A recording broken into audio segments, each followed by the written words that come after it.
Welcome to my channel. If you're new here, then I appreciate you stopping by and giving me a chance. Everybody's new here actually because I'm new here, so thank you. And I think that to start off right, we should be honest, okay?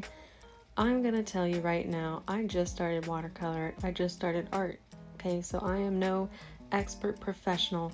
I'm just learning and I'm sharing my journey, okay? So go easy on me and we can figure this out together. And I'm here to show you that it's not too hard to figure these things out, all right? Because I started pretty low in the skills department. I'm still pretty low in the skills department, but with a lot of time and effort, you can make something look decent, all right?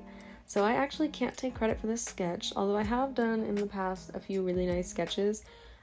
This one is AI. I actually asked AI to generate this image for me, which if you have ever worked with AI, you know that it is really hard to convince them to make something that is on the provocative side, okay? So clearly she's a bit provocative. So this took some work and I was really proud that I finally convinced AI to generate this image. And I just traced it on my iPad, which was so easy and convenient. This was my first time doing it and I love the concept, so I'm definitely gonna have to do that again. Here I'm trying to do some contrast and stuff, and actually I don't hate it.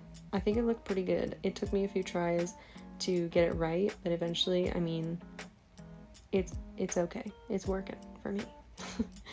The hair, the goal was to be orange because we are doing a Halloween theme here, but I thought the purple behind would make a nice little depth to her hair. It didn't quite work out that way. Maybe it did, I don't know. I took so many tries to get the hair right that I can't even tell you what colors are in there anymore because it's just like a mush of things happening. Ideally, if I had just started with this orange, I think it would have turned out really nice because that's nice and bright and I like the way it's going. So, you know, thoughts for next time. I don't know. Am I supposed to talk this whole video or do you guys want me to shut up?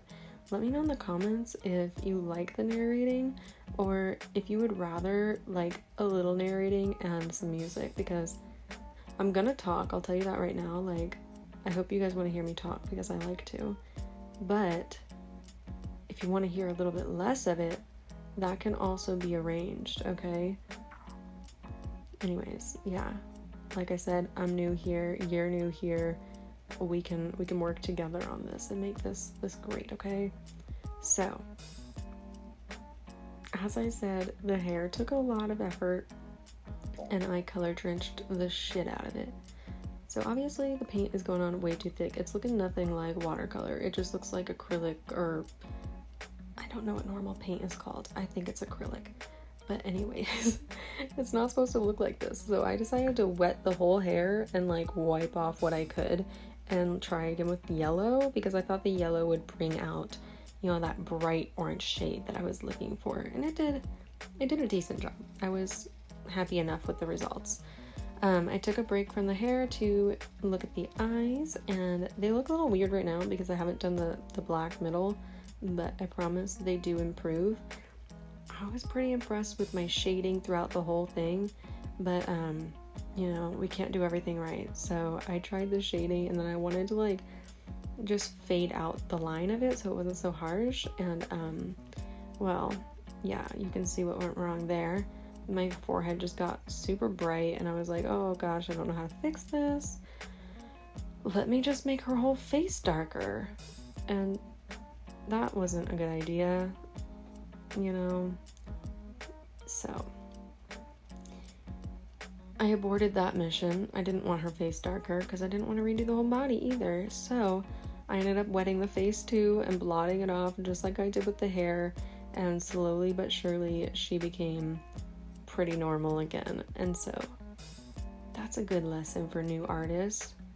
Never give up, okay?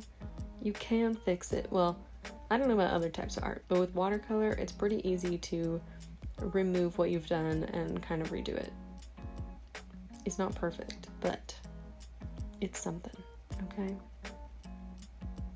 Another really good use for wetting the paper and blotting off the paint is to highlight. So, you know, a lot of girls, or I think in general, it's not just a makeup thing, but you kind of have natural highlights on your nose, your forehead, your chin, where like your face sticks out more than the other parts. So using this technique of wetting the face in those areas and blotting off the color really helped to make those natural highlights and help to define the nose and the eye structures.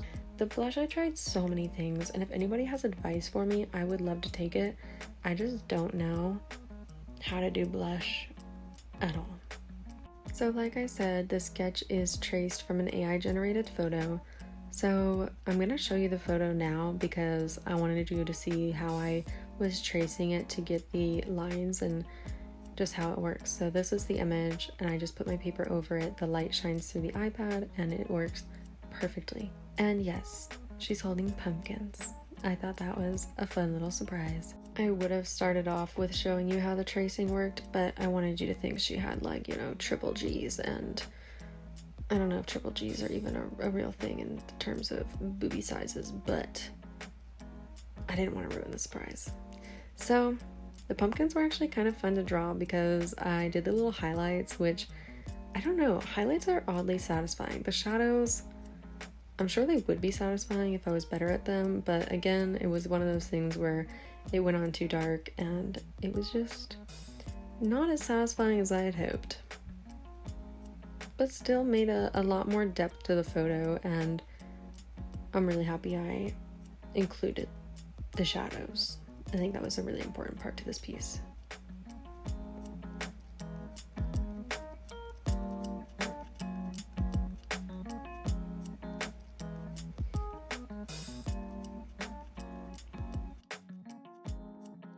Since I doubt you want to sit here and watch me actually do it that slowly, because it was that slow, I gave you a nice sped up version. Her nails are black, obviously, Halloween, pupils and eyeliner. We really finished that out. I ended up making multiple things bleed here. That was sad. For one, oh my god, that's just the worst. But it's watercolor. Look at that. Basically, like it never even happened, right? I was so focused about fixing that I didn't realize that I had kind of messed up the eyes. So you'll see the eyes are a little janky, but you know, it happens. And that's it. Sexy, spooky Halloween chick is complete. What do you think?